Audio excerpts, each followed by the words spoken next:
একাত্তরে প্রকৃত স্বাধীনতা অর্জিত হয়নি, 24এই দ্বিতীয় স্বাধীনতা, এমন মন্তব্য করেছেন জামায়াতে ইসলামীর সেক্রেটারি জেনারেল অধ্যাপক মিয়া গোলাম পরওয়ার।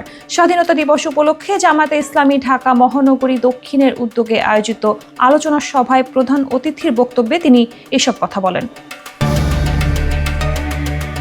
তিনি বলেন, যারা মুক্তিযুদ্ধ করেছেন, এর চেতনার ফেরি করে বেড়াচ্ছেন, তাদেরকে বলবো, আপনারা কিন্তু রাজনৈতিক স্বার্থে, ক্ষমতার স্বার্থে দিল্লির কাছে দেশ বিক্রির জন্য চুক্তিবদ্ধ হয়েছিলেন। সেদিন বাংলাদেশের প্রকৃত স্বাধীনতা অর্জিত হয়নি, যে কারণে 24-এর গণ অভ্যুত্থানে বাংলাদেশের কোটি কোটি মানুষ বলেছে এটাই আমাদের দ্বিতীয় স্বাধীনতা। এ সময় তিনি বলেন, জামায়াতে ইসলামীর অপ্রতিরোধ্য ইসলামী আন্দোলনের অগ্রযাত্রা, জনপ্রিয়তা, গণজাগরণ প্রতিরোধ করতে সবসময় একটা শক্তি, একটা মহল স্বাধীনতা আর মুক্তিযুদ্ধকে জামায়াতে ইসলামীর বিপক্ষে দাঁড় করানোর একটা অপপ্রয়াস ও অপপ্রচেষ্টা করে থাকে। আওয়ামী লীগ এ কাজে সিদ্ধহস্ত।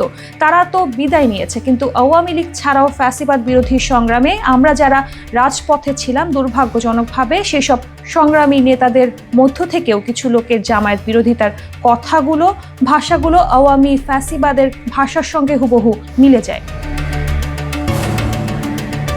তিনি বলেন, কিন্তু তারা ভুলে যান, জামায়াতে ইসলামী যখন স্বৈরাচার বিরোধী, ফ্যাসিবাদ বিরোধী ভোটাধিকারের আন্দোলনে তাদের সঙ্গে থাকে, তখন বলে আমাদের সঙ্গী, তাদের সঙ্গে না থাকলে বলে এরা জঙ্গি, সঙ্গে থাকলে আমাদের সব গুনাহ মাফ। নাম আর বলতে চাই না, জনগণ তাদের চেনে।